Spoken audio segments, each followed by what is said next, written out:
didn't have to be a top tier fighter, But but see, that you know, overall to me is the problem with the story. Like for example, Madara overall was just an overpowered character. Nothing could stop him. It wasn't necessarily the plot build up. That was that Naruto for Naruto fans. That's just a completely different story. Like I like a completely different monster to deal with. But the idea was that with Madara, once he jumped onto the scene, it all went to shit because there was no stopping him. Like, and even when they had the chance to stop him, even with like the actual thing, like there are certain parts of the story that you could actually have used to take down Madara at a certain point. But once he got the Ten Tails, it was like it's over. There's almost nothing we can do here. We can't seal him away. And even when they tried, it was like nope, because now Kage is back.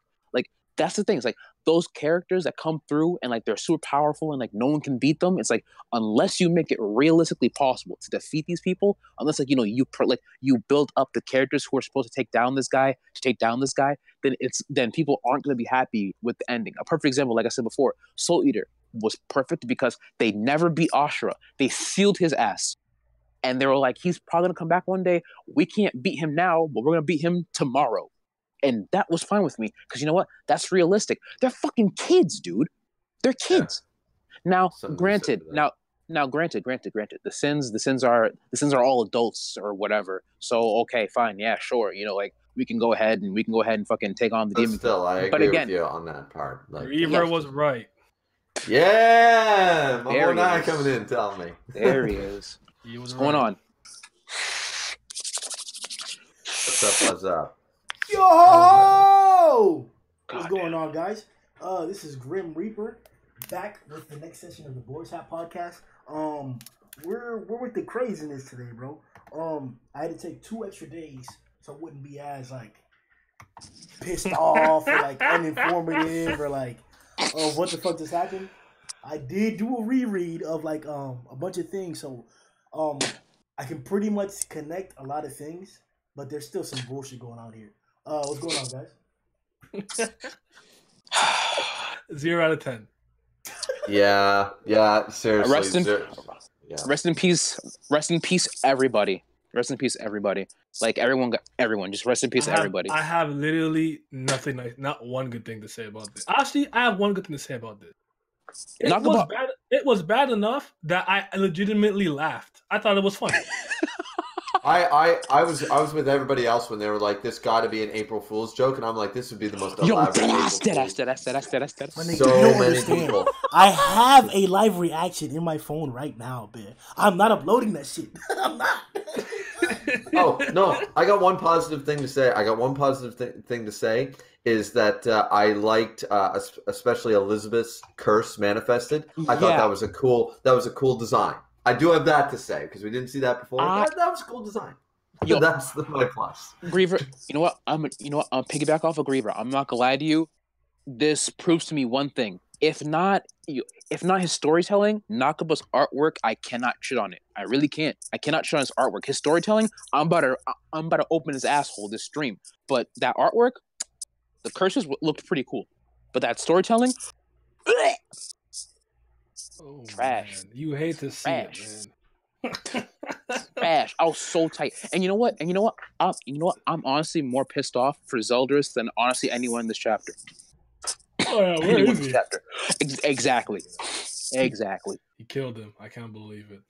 He's gone. I really hope he's not. Like, I really hope he's not because I'm like, seriously? Like, you're gonna shit on him too? Shit. You no respect, huh? Goddamn, no respect. Listen, that was just not it. What else to say? Like, what did he? I feel like he got okay. So when I was younger, and I used to kind of like draw like comics for fun. And I'm trash, by the way. I used to get moments where I think of like a new story or something, and I will just say "fuck it" to the one I'm reading, and just do some bullshit, and then move some. Did you get fucking syndrome? Like, what happened? I swear to God, I used to do that too, bro. Like I don't know what's going on. I don't, bro. Like, what are you talking about? Your power can do this. Like, what? Exactly. It seems deeper than just like like I feel like something behind the scenes had to happen. Like this, not it. Yeah, bro. But there's 2 things. No, this is bad. So with the reread, I got 2 things I want to see something to say before we hop into the chapter. So first, whenever he was talking to Zeldris, in the beginning when he was talking about like, oh, we need to get the commandments so I can do this and that, right? He mentioned to him that he could break the curse on his own, but it would take too long to gather that much power. So I connected that with the whole purgatory thing, narratively wise, like he spent all that time over there. So that's technically him achieving that whole power struggle to be able to do what he needs to, right? Quote unquote. Then in the chapter where he cuts off the Demon King's arm or whatever, he himself realizes and says that now when I return, I won't be able to stay there. So we know that his original powers somewhat had the ability to do something to the extent. We just didn't know that it was going to directly like entail this. Like we even heard about it in several podcasts ourselves talking about some like, okay, how is he going to break the curse? Is he have the commandments and shit like that? So I'm confused on what the fuck is going on with like, does he have the commandments inside of him? Like, what's up with the Demon King? Like, why is your power like able to do this type shit? Like, I'm just like, I'm flipped all the way over as to like, what the fuck is really going on here? But I think that's the only part that connects it. The fact that he told Zeldris that like, it's gonna take too long for me to achieve the power level that I need to do what we need to. But Purgatory kind of like made up for that. But the rest of it, it's all young niggas. Listen, that was a great rationalization, but nah, that's not it either. Yeah, crazy. Good job, but I know those ones. You gotta give your mind a reason for how something happened, so you could be okay with it. I totally get it, but no. Yo, okay, Grimm, real quick, right? Yo, like honestly, I'm gonna say it like this, low key. Explain to me how Meliodas awakening his original magical power keeps him from having to stay in Britannia. Yet somehow, some way, the Demon King can amass like all of his power, put it inside of his son, who's already dumb powerful to begin with, right? And then just chill in Britannia, fucking everything up. Like, what's the difference? What exactly? We don't know the time scale of when that's supposed to. I think it's like a day that they've been talking about, one day. So no, and see, also that's it. How is that he is able to stay there, but his son cannot? So we have no evidence that the Demon King can stay there. It was never stated that he could stay there. Yeah. Maybe he was like, maybe he's got no interest. Once again, maybe he's got no interest in the mortal plane. Maybe he was like, all right, I'm going to show up. I got 24 hours, bitch. I'm a god. I'll level this fucking place. I can't believe that either. All right, I can. No, I can because I know you can, but I can't believe that for one specific reason, right? For one specific reason. The whole reason why that the Gods and Demons were fighting was because the magical resources of Britannia. We need that shit. But for some strange reason, right? After all of it's gone, they're still fighting over like this wasteland of no magic. Because again, like, did they come back for revenge? Was that what it was? They came back for revenge, but it's like, okay, now I'm gonna take over Britannia. So he's gonna wipe. But the other thing is also like we have no evidence. Like, how can they get back to the demon realm? How can they get back to the goddess realm? We have no indication that they have done this. See, so maybe the Ten Commandments are like, oh well, we were sealed here. Got no fucking way back home. Well, we might as well take over this shithole. Well, because the Gods clan, they technically have ways of getting back to heaven. But like again, when you said that for the Demon clan, the thing is there is no people that follow the Demon clan that probably survived in the last 2,000 years. So there doesn't seem like there's like a place for them, like an altar or like a gate or something to go to the underworld. Say for like someone who probably has an ability like Mariskella, probably open like a warp gate or some shit. But like for the Gods clan, we know that they have druid altars and all kinds of shit all over the fucking land. So it makes more sense for them. But again, it doesn't add up to me. So you take over your son's body to take over Britannia, and you tell him that if he were to unleash his own power, he can't stay, but your ass can. What's the difference? Yeah, it doesn't add up. As I said, I just my only explanation is that just because it's not stated, but the Demon King himself can't stay. He's got no interest in staying there. He was just going to peace out once his power got too great. He was going to be like, yeah, fuck it, I'm going to peace.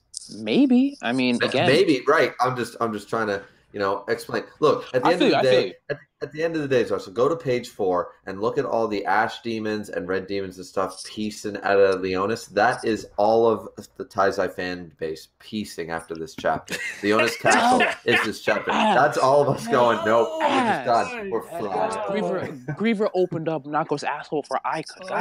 I'm pissed. I'm pissed. Listen. I wish I was the type of person who could just enjoy the ride sometimes and be like, it was mostly good.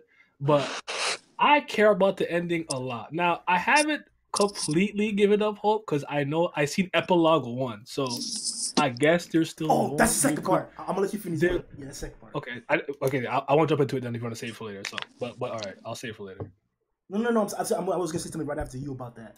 So, okay, yeah. So like the story is definitely done. Epilogue is like an add-on and stuff, but like they could explain some things. I do know there's some ongoing side stories, so I do think a lot of loose ends will happen. My issue is really just like I felt like this curse was a really, really big deal, and he's just like, "Oh yeah, I figured it out." And I was like, Yo, he a bitch for this, dog. Like you, like come on.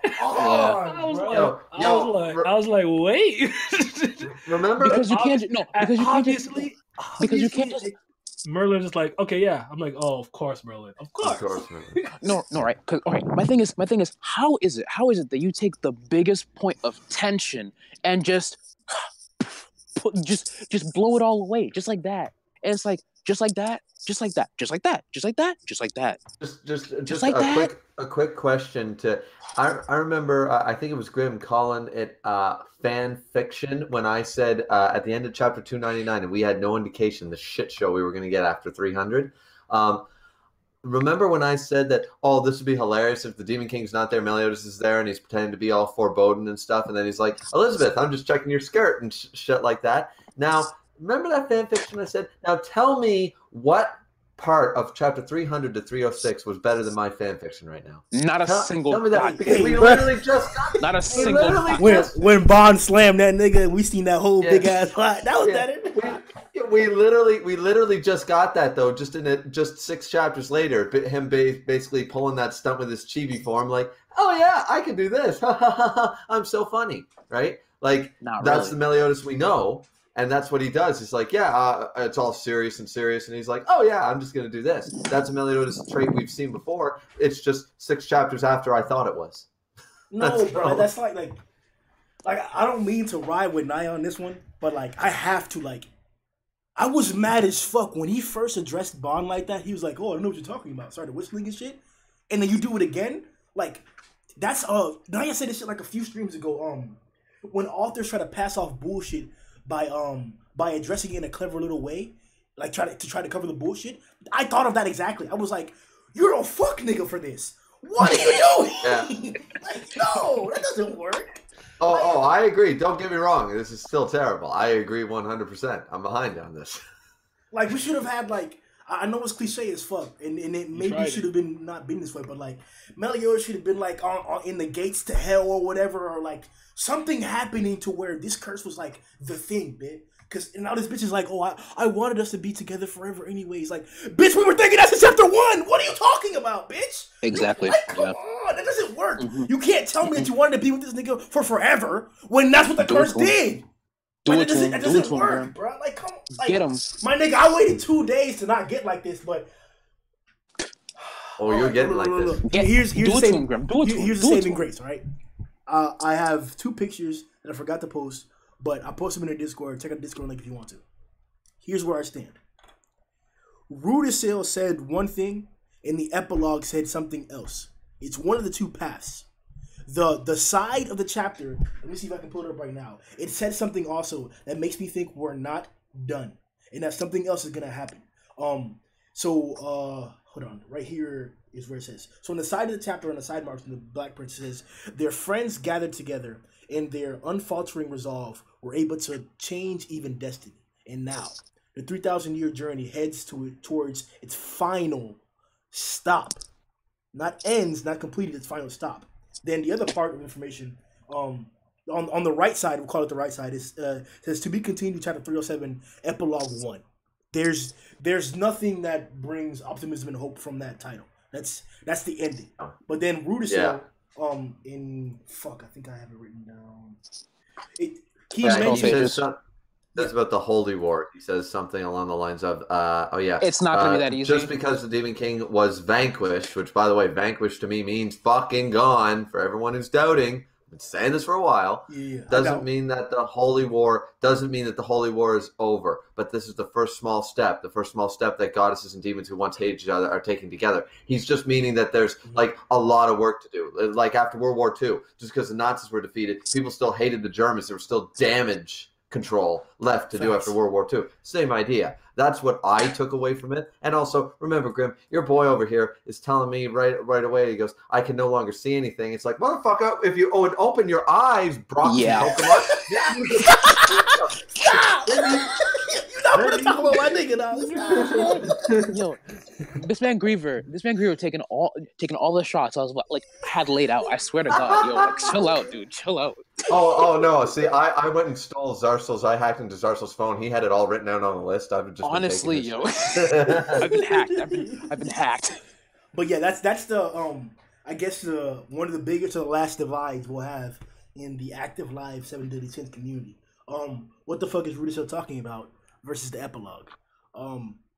Any ideas before we hop into the chapter or whatever? I mean, anyone else go first before me because I'm about to say some dumb. No, Grimm basically said that like, it's done. But personally, what the fuck? Okay. You asked me what the fuck Ludo was talking about. Let me ask you what the fuck that Samurai Nanatsu was talking about. Oh, Arthur, you ain't gonna die if that cast near you proceeds to die. So I have no hope. I have no hope for the story. Like, yo, listen, you're I an don't care about these experienced dudes. I don't care about these dudes bro. talking about this like, foreboding shit. You don't just show up for a date to suck dick, it. bro. You bring like mouthwash, knee pads. It's the exact same thing. No, bro, you suck Arthur. No, it's the exact same thing. It's the exact same thing. I fucks with his character, right? But literally, someone said something that's supposed to happen in the future for like some foreshadowing shit, right? Doesn't come to pass. We're at epilogue 1. What are you gonna do? What are you gonna do? It's not over yet. The only thing I'm gonna take is that what Naya said also, I feel a little prophetic sometimes, that there seems to be shit that we don't know what's going on. Maybe. That has to be it. We're obviously going to get a line for that. We're obviously going to get a tale for that. Arthur isn't just dead. Like, that's not going to be the point. No, it's some Sleeping Beauty bullshit with Arthur right now. Isn't it? Trash. Taizai isn't ending in the next 2 chapters. That's not going to be the case. But I think Taizai's got probably 4 chapters left. They're going to end it on a 310 because it's a nice number sort of idea. We got epilogue 1. We're going to have 3 more after that. We'll probably follow, like, the last one will follow Meliodas and Elizabeth to end out the series, but we'll go to Camelot in the next one. Then we'll do what the Camelot? Well, yeah, exactly. But I mean, like, we'll see what's going on with Arthur, Merlin, Escanor, that kind of stuff. Then we'll jump over to Bartra and all that shit. And then the next chapter we'll jump over. You know what I mean? It's just going to be a drawn out epilogue, like wrapping up 5 years later bullshit that every fucking shonen decides to do. Like, I'm just saying that, like, if we can deal with the Demon King in 5 to 6 chapters, I'm not adverse to seeing us deal with the Supreme Deity in 7 to 6 chapters. It's gonna be bullshit, probably, most likely. That would be awful, though. Yeah, I mean, don't get me wrong. That can be done, Grimm. Absolutely, 100%. But this whole August thing, the only thing I could come up, because everyone's saying, "Oh, it's the summer, August," is because Nakaba said one off the cuff thing in one interview that said, "Yeah, I think about another year." And he said it in August 2018. So everyone took that as the fucking gospel. Look, if we took everything that Oda has said about One Piece as the gospel, fuck, the series was already over 15 years ago. So, yes. I mean, Jesus Christ. Yeah, stop listening to mangakas. They're so full of shit. Oda and his editors are all apes.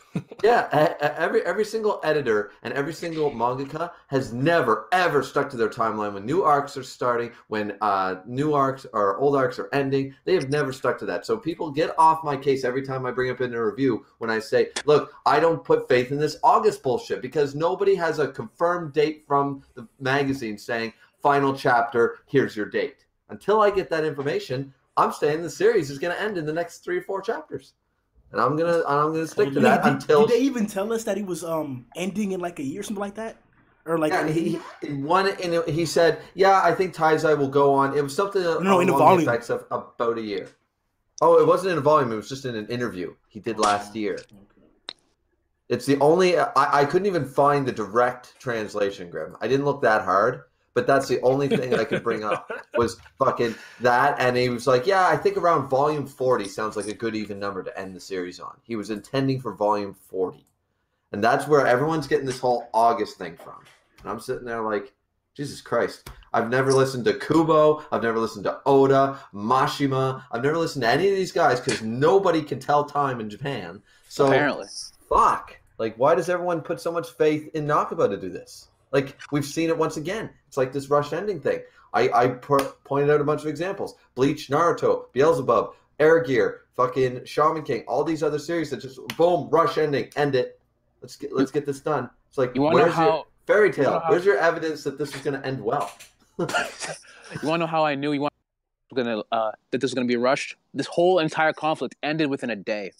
That's how you know. That's how you know it's gonna fucking be rushed. Yeah. Because it has to end in one day. Luffy went to Marineford and did everything in his journey in like 2 weeks in One Piece. I don't want to hear that bullshit, bro. Yeah, right. The entire first half of One Piece was in 2 weeks. Look it up. That shit happened within like 2 to 3 weeks. Dead ass.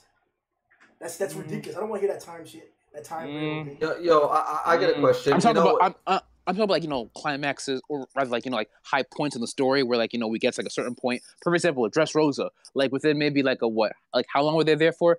A day or two, maybe? Like, yeah. Like, can we say that? It's like a day or two ish, and like, oh yeah, Doflamingo gone, it's over. Spent a good couple of hours, like at least Oda can tell me that, hey, hours have passed. Thanks, man. Thanks. But again, it's like all in a day. Really? Like, I'm pretty sure war goes on for an entire holy war was a day. One day. Not even just that, right? It's like, by the time the holy war pops off, right? All the commandments are gone, save for Zeldris. All of them. Like, all of them were, like, last time I checked, when it came to war, like, it's fought on different, on several fronts. That's another thing too. It's like, wasted all of your characters. Like, why'd you even bring half the characters in here if like none of them were gonna fucking amount to shit? Did have multiple fronts. They just should have used them far better than what they did. They had 2 other fronts besides going after the Demon King, and it would have been way better to jump between them. It would have been way better to jump between them. But right now, once again, just because we haven't been told in an interview that Seven Deadly Sins is ending, and like we're basically rushing him like we do every other fucking shonen mangaka, doesn't mean that he wasn't basically told, okay, you got until like June, you got to get the shit done. Is he going to come out and tell us that? Is not going to go and tell all the fans in a public magazine? Yeah, guys, I'm being axed. Yes, they would, bro. That's what I'm saying. Like, it's either that we're completely blind to what the fuck is truly going on with the narrative, or the business aspect of fucking of the entire like manga bullshit, whatever it is, what we call it, or the industry. We don't know what the fuck we're talking about, man. There's no reason why these things happen this way, and we feel. It's not that I don't know how it works. I legitimately, like, I've been kind of lazy, and I have not checked at all like how it has been doing in terms of sales and what's been going on with the magazine and stuff. So I don't even know. I could probably find out if I check, but I haven't seen any news that it was going to get axed or a rush ending or anything of the sort. So I don't know. There was like, it's not like I know. Like, when he got to his accident, like, that was news. That came out, like, right away, So accident? What? So what? Damn. Look at me. Being incestuous shit. I don't even remember the accident was. I'll find out for you. Probably got drunk as fuck. Like Bond, and then fucking got in his car. I thought he was fucking immortal as fuck. There you go. See, that's... and there's too many unanswered questions. In all seriousness, that's fucked up. That's fucked up. We don't actually wouldn't want the guy to die, like drop dead, like immediately, like in the middle of his shit. That'd be really awkward. That's like a high school. That's like hot D all over again. And Mr. I'm the greatest archangel who only did 1 attack. Could you give Escanor, my boy, his fucking grace back? Remember, you only borrowed it, motherfucker. Yeah, that too. Like, come on, dude. Like, I don't know why. Like, I don't know you're holding that shit for. Because he did shit all after that. He did 1 attack, and then that's all he did. I want every nigga listening right here to hear my words and know where I stand on this. Escanor is fucking trash. Fucking trash. Disgusting uselessness, the epitome of a throwaway character. When I say Sakura-esque, Nani? Yes, bro, I said it. Sakura-esque. Sakura may even have more shit to talk about or more development than him, bitch. That's a fact. Sakura may have more to talk about than Escanor. About sucking dick? That's about it. That's more detailed than Escanor's life. No, I ain't blaming Escanor just because that Nakaba was too stupid to give us the backstory, explain Rosa, Rita, the Grace, how he got it, and all that. That's on him. It's not on the character. I'm not blaming the character for that. That character's done so much shit, man. When was he relevant outside of a fight, bro? When did you think of the wrong person? I swear he got into an accident though, but I can't find it. Remember he was sick. Why is this never done outside of a fight? No, I think he's not important outside of a fight, bro. Like, he wrote some nice poetry. We got it early, right? The whole thing that Merlin doesn't really like him. She's interested in his ability or whatever, and he's head over heels in love with her.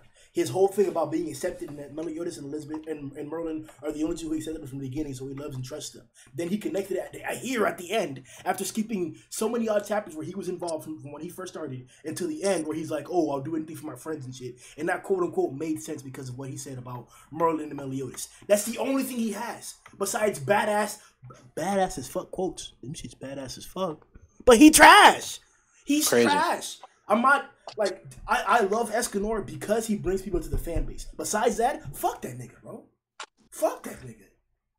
I mean, I'm not gonna lie to you. Characterization is very simple, but then again, like, look at Diane. Another perfect, like, another example of a very, very, very simple character. Like, oh yeah, friend for her sin, didn't really do anything, but, like, again, like, a very, very, very simple, you can kind of see how, like, why she does things the way she does. Perfect example, they could have washed Hendrickson a while ago, but she was like, let me not use my sacred treasure the way it's supposed to be used, because I actually care about things on, like, in the earth. Personally, I'd have been like, bitch, you're dumb, shut the fuck up and do your job, but no. Again, like, right. I using Deanne as a perfect example, I'm kind of glad we don't know about Escanor, because knowing that, yeah, Deanne got a bunch of characterization, sure, the same thing repeated twice. Yeah, I don't want that to happen to Escanor, so I'm kind of glad he stayed away from it. It leaves the backstory in the mystery. Yeah.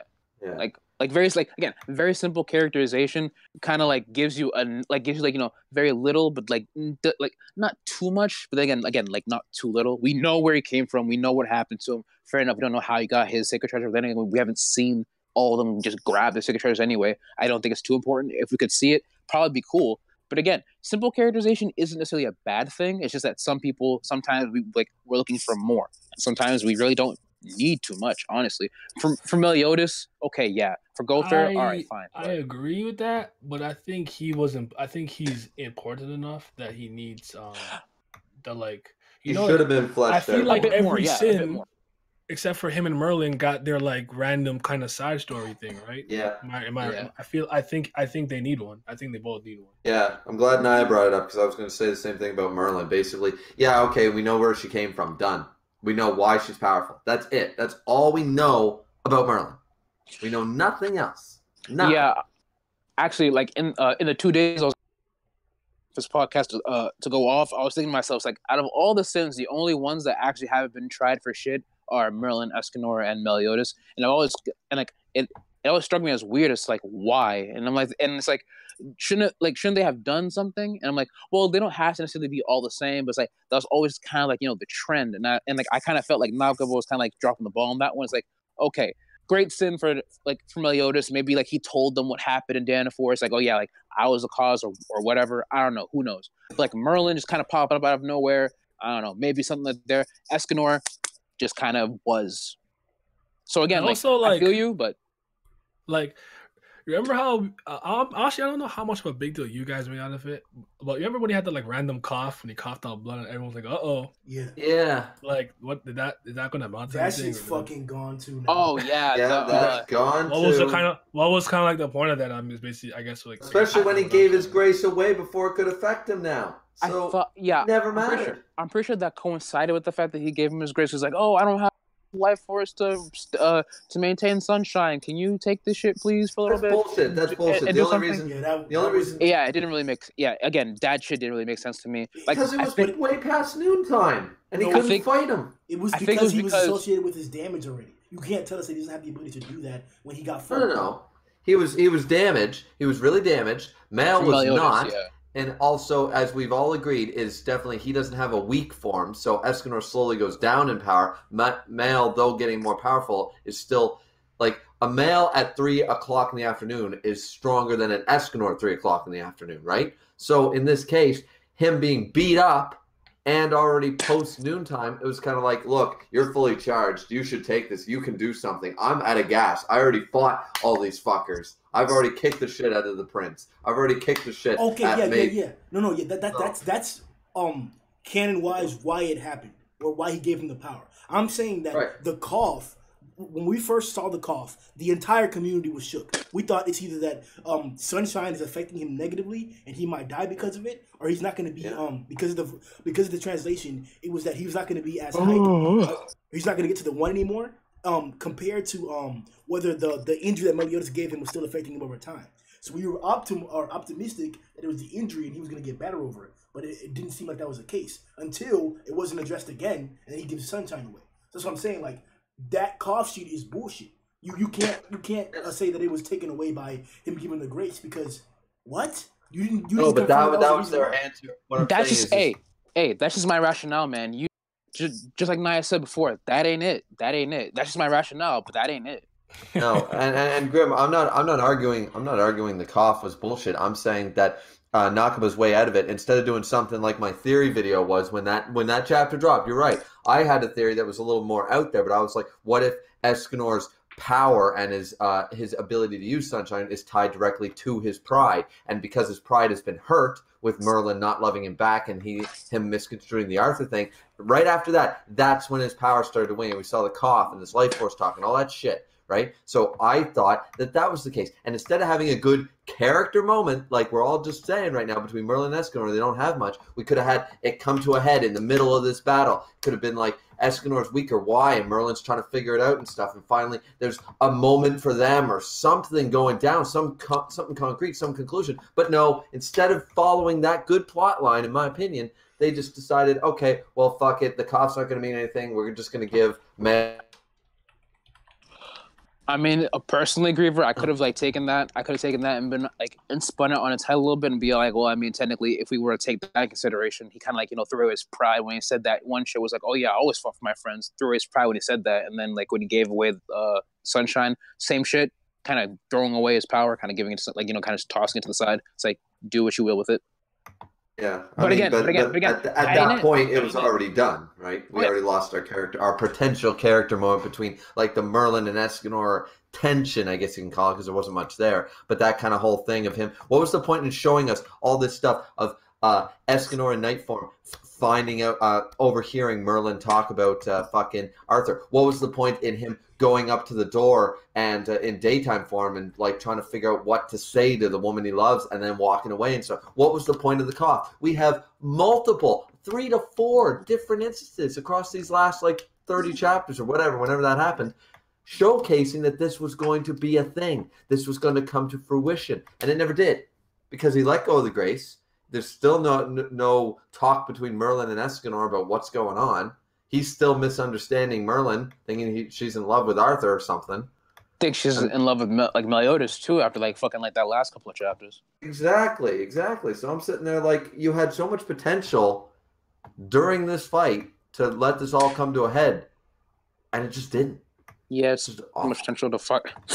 You could say the same thing about the series as a whole, but you know what? Let's actually get into the chapter because we've been talking a whole lot of smack on Nakaba's name. Let's actually get into the chapter.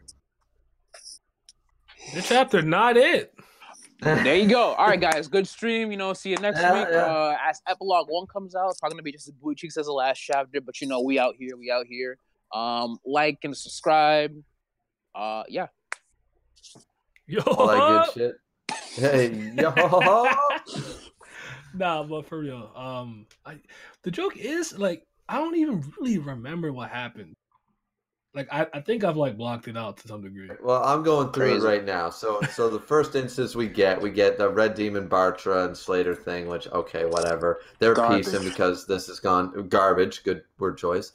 Then we cut into a totally useless page showing the scene. Like, Jesus Christ, a little more exposition. Like, I understand the thing's ending, but I don't want to see clouds and scenery, Nakaba, for a whole page. I need fucking more dialogue. I need more shit wrapped up here. And then we get Mael and Rudesiel and Hendrickson doing their talk. Anything anybody want to say about the talk they had? Besides the fact that Ludachel's work falling on deaf ears of my own, kind of a waste of time. I mean, at least, he's kind of going away. I didn't really care much for his character. I mean, I guess he had some character progression overall when he kind of dropped on the scene up until now. Elizabeth kind of came through towards the end of that, where it's like, where he's talking about, I just want this holy war to end. That kind of pissed me off because let's be honest now, right? 3,000 years ago, I would assume that the people who started this bullshit to begin with were the Goddess Clan. They call themselves the Four Archangels. I've always considered them to be the Four Horsemen of the Apocalypse because they're kind of the ones that kind of started this shit. They captured the civilian demons and then they kind of wiped them out. Now remember, he's like, I can't stand the demons. I can't understand the demons. Fuck the demons. Trash ass demons. You're worms. Excrement. In the dirt, trash ass. I'm gonna bury you all. All right, cool, fine. You're about that war crime shit. All right, I got you, Ludacris. Nigga, how are you gonna trash the one nigga who actually verbally said his redemption part? Yo. Oh, whoa, I got. Hold on. Yeah, all right. Let's finish. My thing is, right? We get it. He has an issue with the Demon Clan, and he could never necessarily understand them. He could never stop hating for 5 seconds and try to see things from their side, but it's war, like tensions are high, and depending on what happens, it can change. You can assume that back in the day he was probably a different person until his friend got killed. He's seen tons of people, he's seen all kinds of atrocities of war. He was probably worked by her. I can even say that that's not a possibility, but at the same time, 3,000 years later, right after all that shit, after not seeming like he was really sorry for anything, and he even said himself, I really still can't understand the demons and everything, but sure, I'll go ahead and help out and do my part, to kind of end this whole conflict. All right, fine, fair enough. You are changing now, but overall, it's I just want this this holy war to end. You just changed not even a couple of minutes ago, dude. Relax. You didn't want it to end 3,000 years ago. Relax. Again, I get it. I understand he did go through a character arc, but in my personal opinion, you just changed 5 minutes ago. In my eyes, you just changed 5 minutes ago. I'm with Zarsel on that one because I said the same thing in my review. It was just when he says, I'm going to protect my friends, I'm just motherfucker, you got no friends here. You have pawns that you were going to use and sacrifice in a chess game. Don't tell me all of a sudden you're friends with these people. And then he's got this thing in this chapter where he's like, please forget it. I am merely sick of this meaningless holy war. You mean the one that you fucking were spearheading as we got to eradicate all the demons? I didn't see you sitting at no negotiation table, motherfucker. Have y'all niggas never played sports? Let me just put it like this. When you play sports, when you endeavor through a difficult task with others, when you get through a job assignment with others, whenever you do things that are associated with other people, that's an arduous, difficult task, you build a bond in a relationship. Especially in this instance, when it's a literal war. You hear these stories all the time of soldiers, racist soldiers, other kinds of different ethnicities and cultures that get together, that they're shit talking to each other when they first start out. But once they go through one or two situations, scenarios of combat, they're all buddy. They're good as fuck, protecting each other Grimm, because of their culture. That's fine, dandy. You're talking chemistry on a sports team, and I get that. But let me tell you one thing: one game in the NFL does not make a chemistry between a wide receiver and a quarterback. I'm just saying. And this, as Zarsel has continuously pointed out, this has been less than a day. Nigga, one shootout. One shootout with your boys does. I have hated every person on my team for entire seasons. Yeah. Can we say it again? One shootout will do that for you.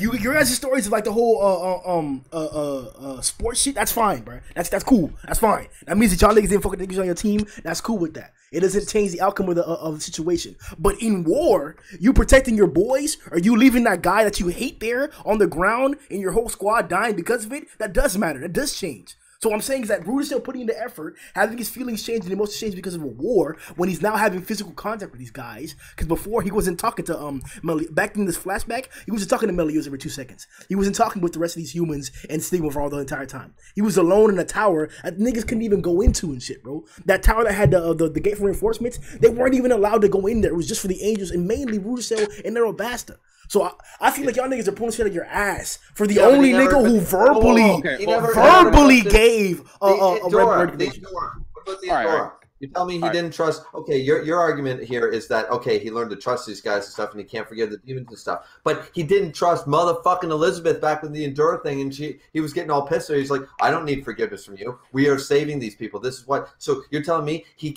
won't trust the opinions of his own fucking, I guess, sister, his own kin, whatever, his own kin. But you're telling me that he's going to side with 7 deadly sins, who are led by a fucking demon, the demon, and he's gonna, after fighting alongside only Escanor and Merlin, by the way, for 5 fucking minutes, and you're gonna tell me they're gonna form this crazy bond when he didn't even trust fucking Elizabeth? That's the point of the entire scenario. The fact that he had those thoughts back then, and through this conflict he changed, and now he's verbally saying that he now understands differently. That's my point. That other people have not said these things, and you guys respect their change or respect their influences or respect their decisions. But this nigga literally says he's seeing differently and he's thinking differently, and it's not okay. Like, what? Yeah, but I don't have it. I don't have an explanation for that, dude. I don't have an explanation for it. I don't see a reason why he changed.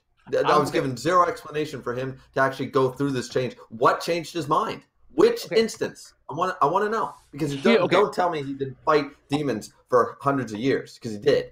Tell me not fighting alongside Elizabeth didn't change his fucking mind, but all of a sudden fighting alongside 7 deadly sins for 5 minutes did. I have no indication as to why. Bro, that's the same. That's the same reason why one training session with Gloxini and Delore happened to boost up Diane and King by huge amounts. One little thing or one instance that you might not say is acceptable or enough for you does that. We had the same argument like 5 streams ago, where it was the exact same concept. Where Rudisell was first talking about his redemption arc or his redemption perspective, and you guys were saying it's not enough. You want more from it. That's what I'm saying. You may want more from it, but that's what he said. I said I don't care. Loki. There you go. Okay, I remember that. Okay, but that's not mean he's not redeemed, bro. Like, you may not accept it, but that's what he is. That's what I was getting at that. I mean, in my eyes, I agree with you, Grimm. In my eyes, I agree with you. I do remember saying that maybe if we got a bit more exposition on Ludishel and maybe a little bit of his backstory, we'd be able to. And again, he kind of jumped in very much towards the end of the story. That's the only reason why I'm defending it, is because it's clear that you guys he's put something there, but you guys are taking it in a different aspect. That's fine, because he's not doing enough. He's been failing at a bunch of different things. And we just talking about the whole Escanor thing. Hey, it wasn't me. I will say this, right? My only issue is that these changes only really came out. Right? These changes only really came out once the spell that was casted on everyone who knew Mail and was essentially involved with him way back in the day was lifted. That's when his character kind of essentially kind of crumbled and was kind of being reforged for a quick moment. It's kind of kind of shattered a glass, trying to pick up the piece a little bit and kind of put it back together. But my only thing is that while I understand him explaining himself as to why he did the things that he did, he was using people and everything, didn't really care about the pawns, people who were following him because he had a big following, but didn't really care about the people who were following him, didn't really put too much thought into what he was doing, kind of just went all gung-ho. I'm Ludishel of the 4 Archangels, greatest being on earth, glory to me, glory be me, right? Again, at the end of the day, it's it's kind of hard to jump out of that light, especially when you kind of do things and act in a certain way that kind of give people that idea of, wow, you're kind of a scummy person. I'm not saying that he didn't go through change. I understand the change. I've seen it. I see it. Nago made it very clear as to what exactly was driving this guy, because like you said, he said it it came from the horse's mouth. But here's again, my biggest issue with Ludishel is that you okay, fine, your mind is being changed, like you said, Grimm, right? Things can change during war, but the idea is that with war, very much differently from a team sport, there are 2 sides.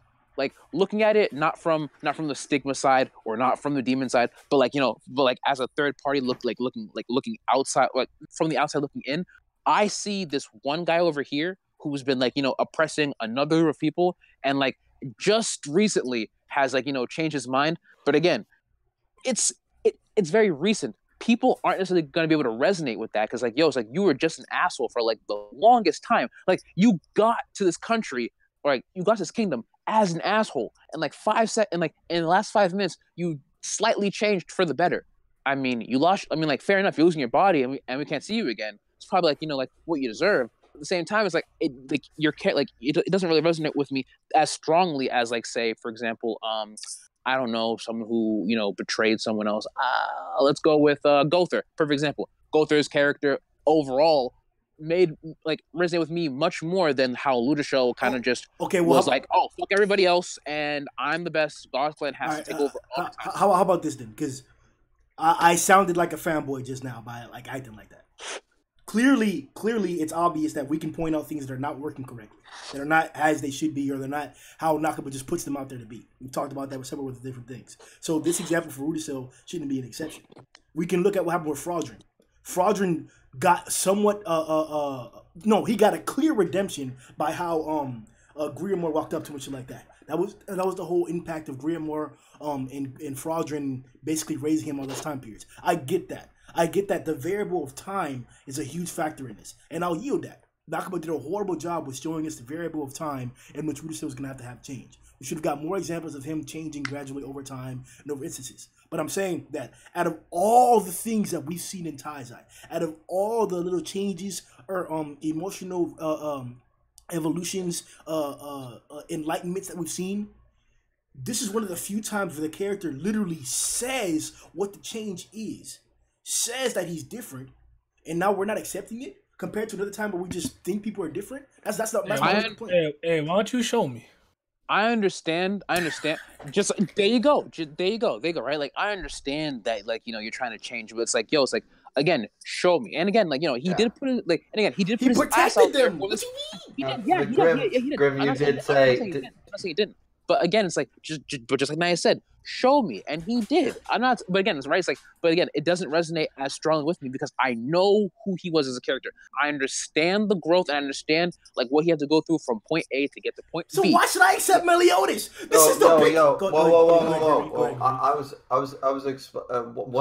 One issue that I can just say is, did anybody?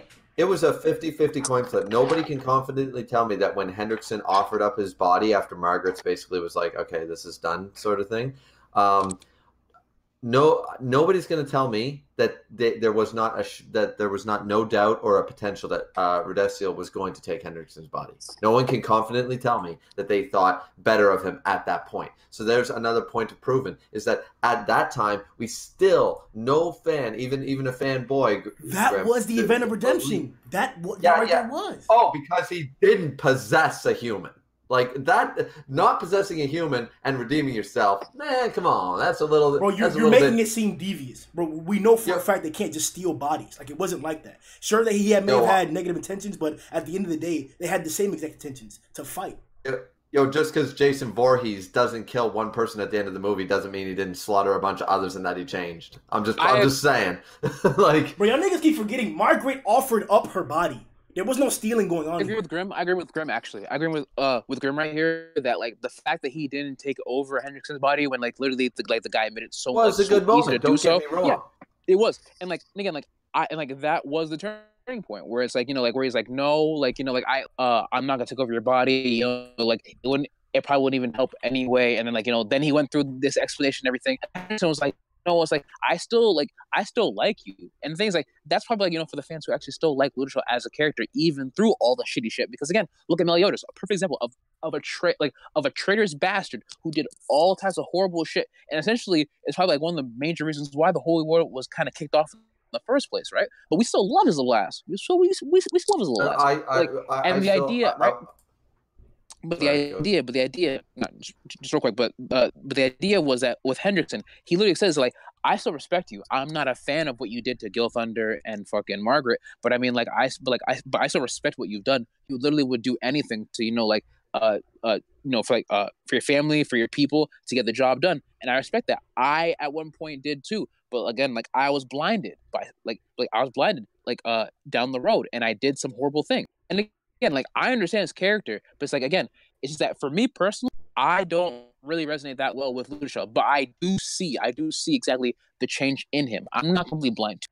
I just want to correct something. It's not that I hate him as a character. I hate him in the good way. How a well-written villain. Yeah, you're supposed like, to be. Yes, I hate exactly. him. I hate him in the same way that you hate like characters in Death Note and stuff. It's like, do you want them to succeed? Do you love hate them? Sort of idea. So Radecil, as far as that, why I'm ticked off is because I liked hating him because that was a good character to have when you actually feel that way about a villain. It was good. There was not enough, as I think Naya pointed out, show me. There was not enough instances shown. And remember, his decision-making was off-screen. We just talked about the Hendrickson not taking over his body, was literally off-screen and not even mentioned when they came back. So I'm sitting there like, you've basically off-screened one instance. You haven't shown me his redemption. So I don't accept that you've taken who I thought was a good genocidal villain and flipped him on his head like he's redeemed without showing me enough evidence otherwise. Because now I don't like his character as much as I did before when he didn't go through that change. I could accept that he was genocidal and half insane and was, that was good to me. I was fine with it. Now I'm just kind of, I'm just a little disappointed in how quick it just went boom, boom, boom, snap, he's redeemed. Yeah, because I turned over the loop kind of like in like like not of a chapter essentially. Yeah, he hasn't. I just wanted more shown about why his mindset changed. I wanted more instances of him in the background staring off like, maybe like seeing a situation and going, maybe, like not getting in the way or something like that. Like anything. You know what I'm saying? I'm just a couple more instances would have been good enough. I would say a perfect example, right, is the fact that like when Meliodas when Bon and King both found out that Meliodas was a demon and everything, right? Like they both had things to say about it. It's like Bon, like my girlfriend was killed by a fucking demon. King, my sister was killed by a demon, and you clearly don't even like tell us the truth. Like they both had reasons not to like this guy. Ludoshel, on the other hand, was just a genocidal fuck, right? At the end of the day, it's like, I'm against the demon clan. Like they're like it should not be that hard to understand. And just like River said, at the end of the day, I liked hating him. And his characterization from like I'm a genocidal fuck to I should probably start helping out and being a nice guy is like too quick. Like slow down. Like, progress slowly, please. Like, give me something. But I understand that, like at that point in time, it's kind of hard to like fucking get like 2, 3, 4, 5 chapters of the show kind of like changing from like a shitty person to like not so shitty person. And again, like that's only because of where we were at. But again, that's the issue with me with the character. It's not like it's a big issue. That's just like what ended up happening overall. I still like as a villain. I kind of see him as one. He's not like the nicest guy, but again, there's nothing really too wrong with Ludoshel overall with me, save for the fact that he keeps his eyes closed all the time. What the fuck?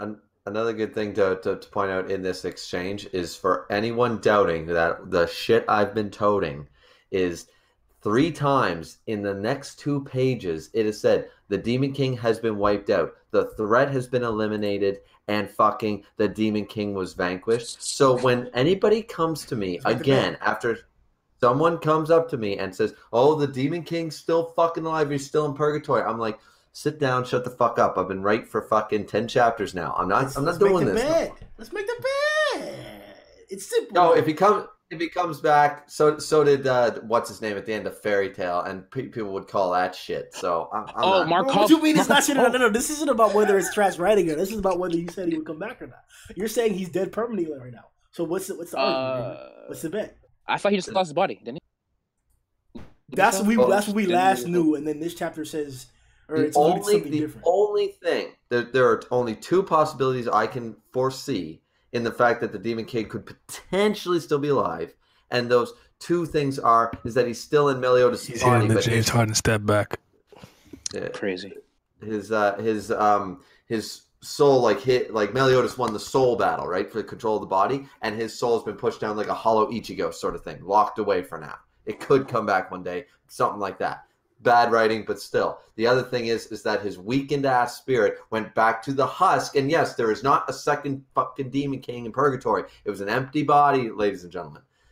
When he defeated him. Potentially, maybe he did some last-ditch Merlin bullshit spell and got back to purgatory in his old body. He's sitting there like, fuck my life. Those are the only two thing I can see, but I don't see it. Bro, so you want to make the bet? Bet me 10,000 or whatever you want to do. I don't care. Yeah, that's what I'm saying. Like, it doesn't work, bro. You got to choose one. You can't tell us why it could work. Like, no. I'm just giving you if it's proven. I just want to note that I do accept those theories, even though I think they're trash. Those are two potentials, just because they're bad writing. But I still think no. I think this has been our rushed ending, and so yeah. What's the name change? You pick one later, Grimm. Yeah. Facts. It'll probably be some like, the dildo's too big, Grimm, or something like that. There you go. Dildo's too big, Grimm. Jesus. All right, let's keep it pushing. Meliodas' design. Well, first question: is this his original power? This is the design of his original power, right? No, it's not. I think it is powered by the Ten Commandments. He goes into Ten Commandments form and uses his original power to destroy the curses. So he's boosted by the Ten Commandments. So this is T10C Meliodas. Meliodas is Ten Commandments right now. Yeah. They weren't expelled, removed, destroyed with the expulsion or murder of the Demon King. Possibly, because my question, speculation was, you look back, whenever he uses his original. I don't know what to believe anymore. There you go, my nigga. That's what I said. Oh shit, yeah. Against the OG, that didn't come out when he used his original power. So I'm like, that's inconsistency. That this is the commandment form, as you're saying, or what the fuck is going on? Because that shit on his back, for example, that's the same as that shit that the Demon King had. So I'm like, okay, that's a Ten Commandment type thing, or this is what his body turns into whenever he has a display, whenever he's using the Ten Commandments. But does that mean that he's able to come in and out of that form? Is this his original power? Like, why was he in that other form just now in the beginning of the chapter? Like, what? Like Diane said, what the fuck is going on? I honestly couldn't even tell you at this point. Couldn't even tell you. Is it trash, or do you the outfit? Or is it badass? I fucks with the outfit, but at the same time, again, it's like I don't know what exactly is what anymore. Like, is that supposed to be the Ten Commandments power? I thought that the Ten Commandments meant that that's your dad, and your dad's not supposed to be in you, so why is your dad's power in you if you got rid of your dad who was in you? Yo, just because you kill a guy and take his gun doesn't mean the gun disappears or stops working. Yeah, this is magic, not a gun, so.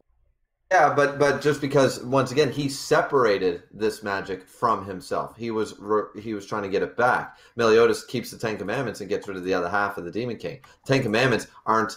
There's not two Demon Kings if the Ten Commandments manifest himself. Like, see, this is why everyone seems to think, oh, that Demon King that they fought in Purgatory is still there chilling, watching what's going down, and the Demon King we're seeing right now is the other Demon King created from the Ten Commandments, like, as though there's two. I'm like, no, there's not two. No, the Ten Commandments are simply power. That was, like, I understand the speculation onto the final result, but what was said in the chapter was that he should return to his original body, or to his real body. So this is his psyche, or whatever you want to call it, but he was projecting something here, and he did have a physical body in Purgatory still. We're just arguing whether Meliodas expelling him kills him and the body in Purgatory in general, or whether he was expelled back to the body. Is that correct? Yes, but that's the same as Dreyfus and Gother having a physical body and they're going into their mind world at the same time. It's still the same being. There's not two of them. It's just here's their physical and here's their mental body. Agreed. So because Demon King was taking over the body. He wasn't making a new body. I understand. I'm just saying that people seem to think as though if like basically Meliodas that we saw, the Demon King in Meliodas' body that we saw like last chapter and stuff, that one can go meet the one in Purgatory and they can have a conversation. That's the way a lot of people have been talking on my reviews and stuff, and I'm like, fuck no, that's not how this works. Ten Commandments are simply half of his original power, and it's basically a power boost. Does nothing else. Yeah, but it's just raw power. What we're arguing, just to clarify, so I know, is that by Meliodas relinquishing the Demon King from his body, I'm saying that he's returned back to Purgatory. His psyche returned back to his body in Purgatory, and you're saying that by doing that, he killed the psyche, which in turn kills the body in Purgatory. Right, or the body's just laying there as an empty husk. Because in my opinion, once that soul or whatever entered Meliodas' body, and they had their soul battle between Meliodas and Demon King, that body was basically laying there, basically dead. It's a dead, rotting corpse in purgatory. He left his old body behind for a new body, which he stated, I wanted a newer, younger body. He's not controlling the one in purgatory at the same time or going back to it. I think he destroyed his soul, and that's the end of it. I mean, $100,000 in a name change. Even if I don't even think I have that, yo. I'll give you $100,000 just so you lose it. All right, you give me $100,000, and I'll bet that $100,000. All right, let me see. I don't think we saw any titties in this chapter, unfortunately. Nothing significant, anyways. Yeah. I mean, I'll say it again. Nakamura really knows how to draw. He really knows how to draw. Yeah, the eternal life and perpetual rebirth do look cool, especially Elizabeth. I can't even. I really can't shit on that. And personally, that's kind of what I was missing. It's why did you like not do more of this during like the whole run of the story? Maybe get a couple more monsters, maybe go slaying mission.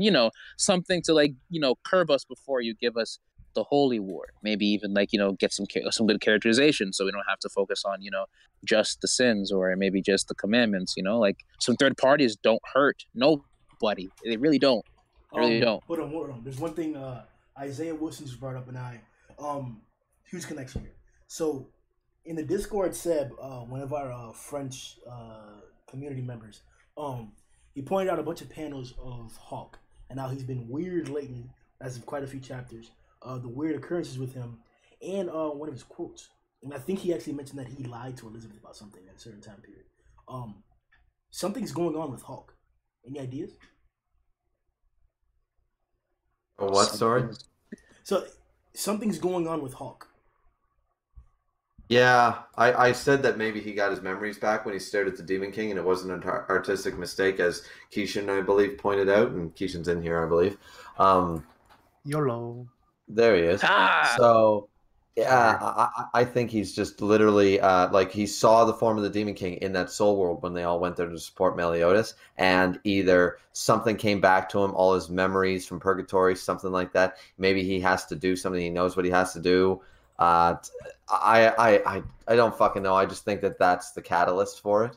Because when Elizabeth talked to him, wait, why weren't you with us? Sort of idea, and he was like, well. And Hawk was kind of like, you were there, motherfucker, but something happened.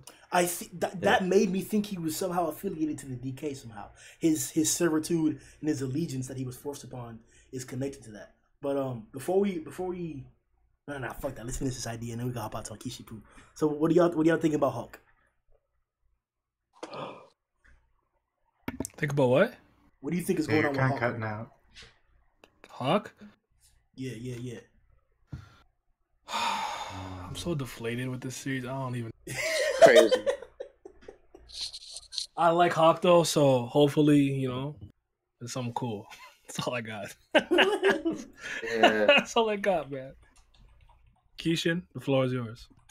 I like Hawk as a character. I think he kind of got the shaft the last few chapters, I mean, he's there, he's not. Griever kind of mentioned exactly that. So, before we continue on to myself and Zarsil about that, Keishan, really quick, what did you think of the chapter and stuff? Oh Lord, we were all giving it 0, so I'll give it a 2 because I'm still holding out that hope that it's going to amount to something in the epilogue. Hey, and this life, that's all we have left when everything's being ripped away. This series has been too good to, kind of peter out this close to the finale. Usually a series would have already shown its age, by now. But this one, a lot of people have not been into it since since Mael absorbed hella commandments. That's kind of where people have been slow. Well, it's not us, but a large amount of people have. That's around there. They lost interest. That was a feel them because that was forever. We all changed that, but like we've already talked about from day one, my nigga. if you are not a real nigga, if you do not read this shit chapter in and chapter out, don't talk to me. Don't talk to me, bitch. I don't want to hear things from you. Don't talk to me, bruh. That's how I feel about it. Like, if you here for Escanor, if you here for just the fights, like, my nigga, meet me outside. Catch me outside, though. Like, catch me outside. I'm with it, bro. Like, I don't fuck with niggas like that. Like, I don't, like, this series, heads all around me.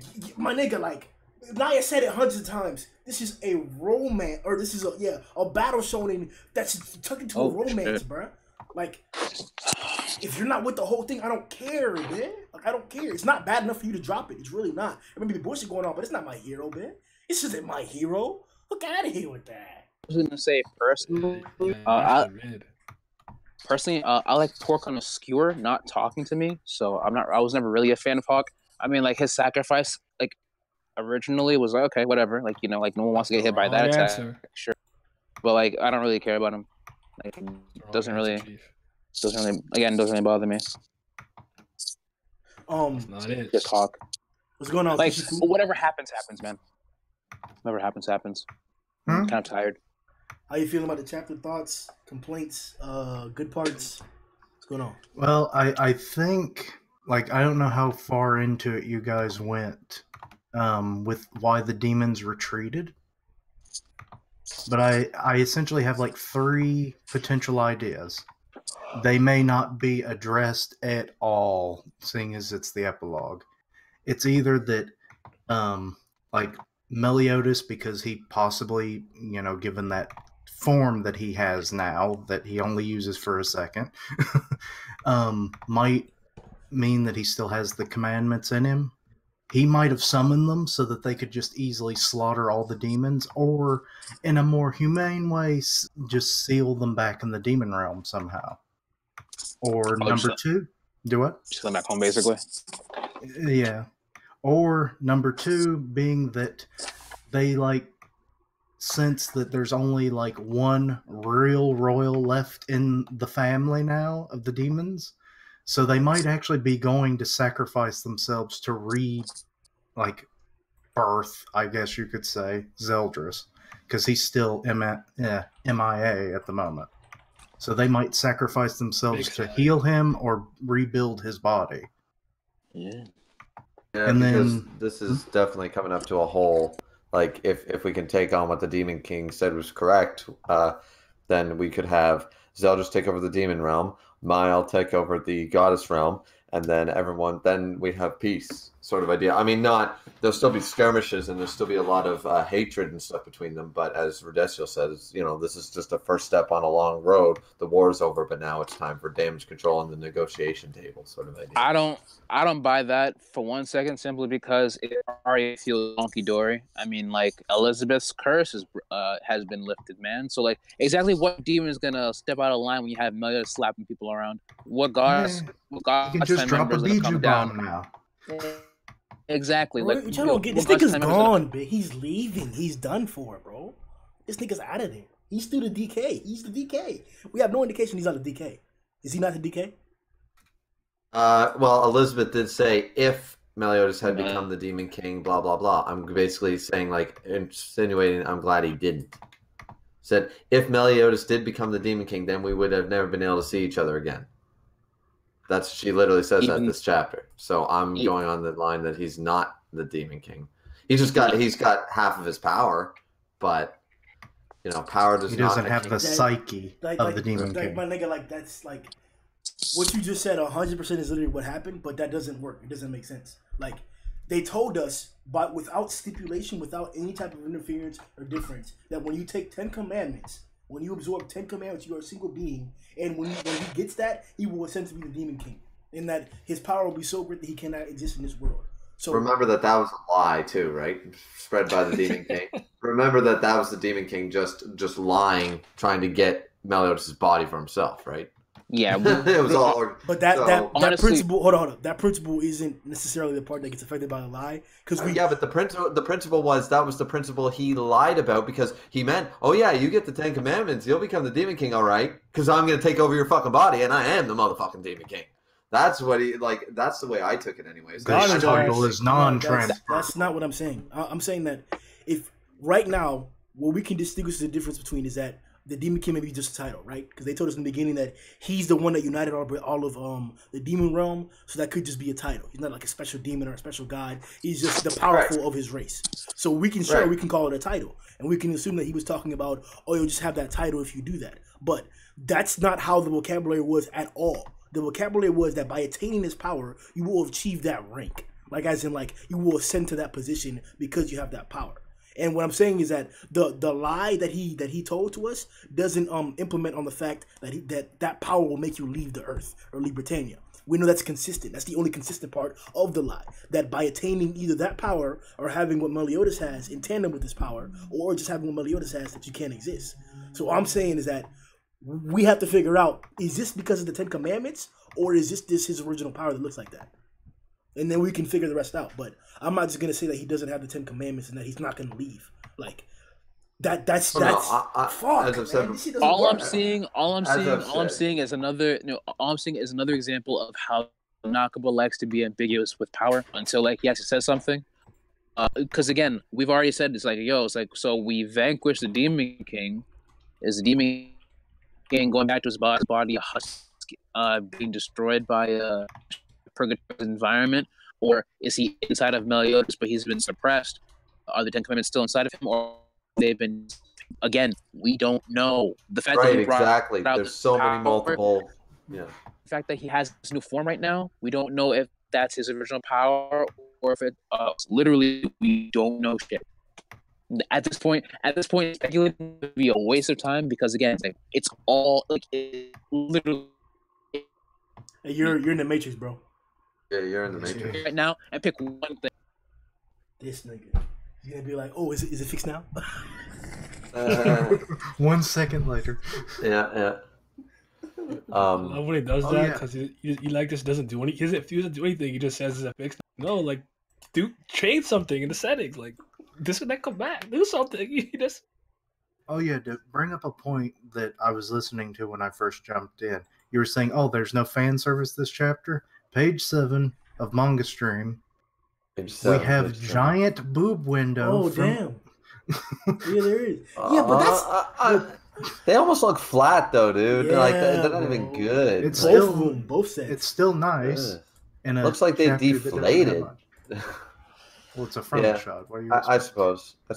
I need that. I want to point out one thing. Actually, I know we're not really quite there yet, but near the end of the chapter, they say something like, "I can't believe that Curse of the Gods is so easy to break," or something like that. And I'm sitting there like, that reminds me so fucking much of that Bleach ending chapter with the Kubo lines. Like, it was literally a shot at Jump, basically saying, you can't rush this mountain man. I take my time to do shit stuff. That was, everyone says that was a shot that Kubo took at the editor's sort of idea. Like, you rushed me. Like, you can't do that. Like, that's why this ending's trash.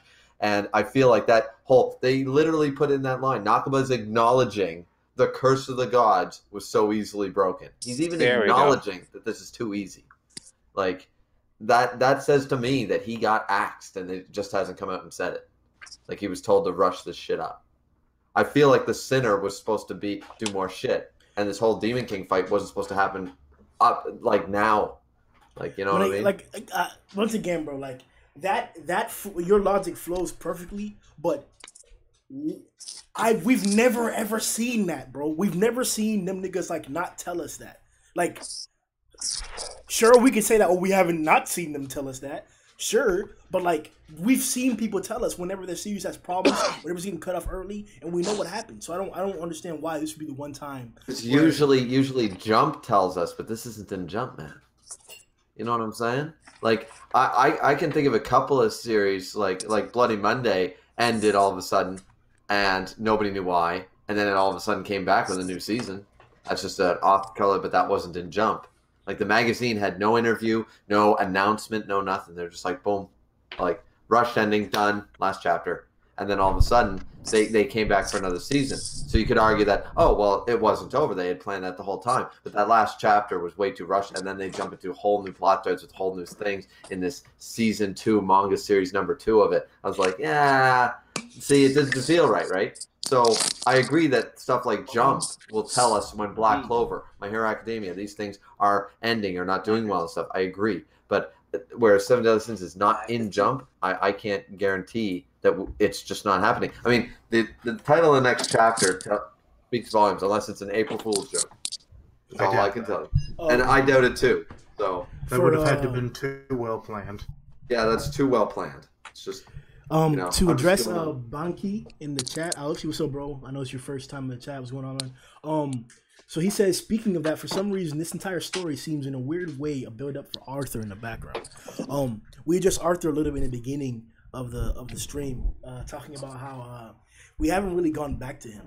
Him and the Merlin aspect got really cut off, and we haven't really addressed that back. So we are, just like you said, next. I wonder if that last stop Mel is referring to is the location of Arthur.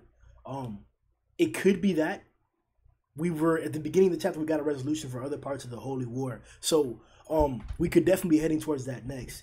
It just depends on how many or how much chapters we have left, and what we can sum up and accumulate within those time periods. As I mentioned earlier in the stream, if we can have a full fight with the Demon King within 5 to 6 chapters, there's not many of the things that Nakaba can't do at this rate.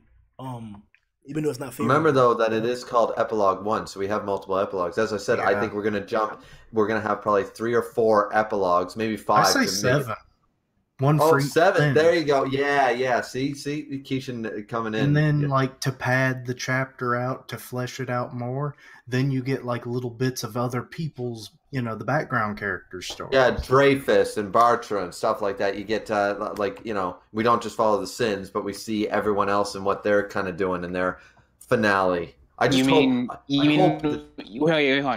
what was supposed to happen in the series in the first, right? Yeah, pretty much. Waste time. And then it's revealed at the end that the Demon King is still alive, and the demons went to go rebuild him a body. Yeah, but that is a story for another time. Do some Baldur's Gate ending bullshit. Yeah. And then that's when Arthur's story begins in part 2. I'd honestly, at this point, and y'all know how much I actually fucking love the kid. I really don't want to see him. I really don't. Like, what was the point? What's the point in having him be part of the second part of the story when the greatest conflict that ever showed its ugly head in the story is now over while he was taking a nap for a day? What's the point? I don't see it. Yeah, I agree. All right, that's about it for the chapter. We got a few new spells, new spell, Curse Discovery, I guess is a particular scenario. We mentioned that this shit mid. Yeah, this shit it's for everyone else who was not here at the beginning. Most of us gave this a 0. Keishan gave it a 2. We're all very upset by this chapter. There were good points. There was fun little moments. Nice little moments. Oh yeah, no one mentioned Gother once again doing the whole "you should read the room, brah" sort of idea. That to me, that was funny. I was okay. I was on board with that. Yeah, we did mention that last stream, bro. The funniest part of but he does it again. He does it again this chapter. He does it again. Oh. Yeah, he does it again when Meliodas comes up like, "Oh, dudes, I totally got this power that can break the curse. Don't even worry about it, brah." And everyone's like, "What the fuck?" And Gother's like, "Maybe you should read the room." Maybe those Nakaba, basically showing everyone's I'm probably gonna do something real stupid and everyone's really gonna be mad at me for a week, so let's go ahead and do it anyway. It's probably what ended up happening. I just don't know why manga, because at the end of the day, why can't they? I mean, I understand, I do. It must be really hard and a lot of pressure and stuff, especially when your series is basically told to wrap it up and you still have 50 chapters worth of material you wanted to cover, and they basically say you got 15, go. But at the end of the day, I feel like they could try. I just feel like they just need to sit down and maybe talk to some other guys and be like, "Yo, I need to brainstorm. I'm going to go on a week break and I'm going to limit myself to 14 chapters." We crack my issue. My issue is this. How is it, right? How is it that you're the descendants of people who literally made the Warring States the most lit shit in your entire history, yet somehow, some way, you cannot conclude conflict to save your lives? Huh? Like, think about it, right? It's like again. Well, like, that was political, but that was political. See, a lot of series don't get too political for that reason because a lot of people don't like politics, and a lot of people don't want that exposition. Like, I think Grimm and I were talking about this many, many times, and I think Naya and Keisha were there too. So you were probably there too. We were talking about the fact that certain series like Taizai does not go super in depth with stuff, and I was complaining about like I wanted more world building, but in this series that's not required. This is a battle shonen romantic love story about the knights and the whole fairy tale-esque, like not fairy tale the manga, but a fairy tale, Knights of Britain sort of idea, knights in shining armor, a Disney shit, right? That's what this is sort of going for. It doesn't require the world building. So at the same time, a lot of people wouldn't want to go the political route, like, you know what I mean, with that, and explain all this is what's going to go down with this council of these people, and how are we going to rebuild? I'm not even asking for a council. Like, I mean, shit, a council actually would have been fucking nice, honestly. A council probably would have been nice. Like, but again, you know what? We're like, again, this is all coulda, shoulda, woulda, low key. That last little bubble at the end. Have we seen that shit before? Or where? I know we've seen it before. Where have we seen it before? What? Say again? The last panel, the last little bubble thing. Haven't we seen that? Isn't that like... That was a thing before, wasn't it? It looks familiar, but I can't quite place it. But the problem is that artists use that artistic shit all the time in their Adobe Photoshop and shit to fill in space. So I'm not reading too far into that. It's the same with the hawk thing standing off. It's not going to go anywhere. So, Escanor's backstory, it's not going to happen. We're not going to ever get, Please remember, this is Griever betting everything he has on the title Epilogue 1. Yep. Everything on that. Yeah, and not only that, but the last couple of chapters, like the last stop, they'd fought so hard, they're forward to peace.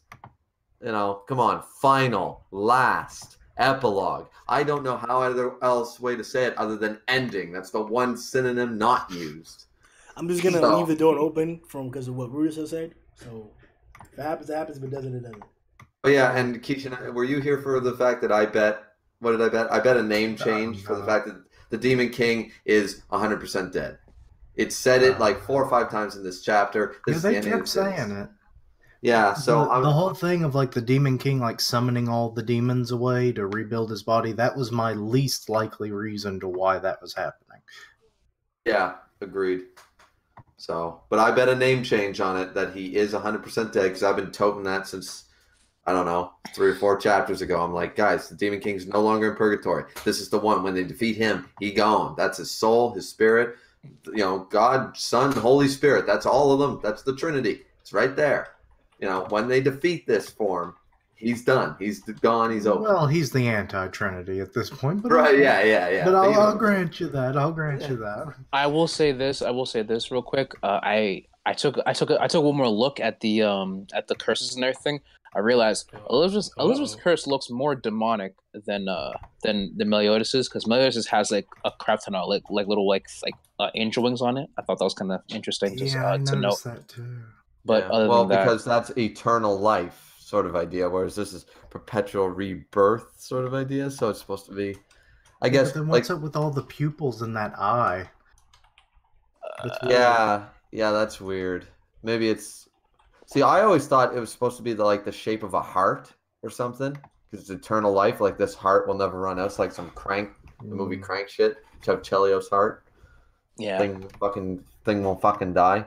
I have to say, they're probably the most grotesque thing I've seen in the series.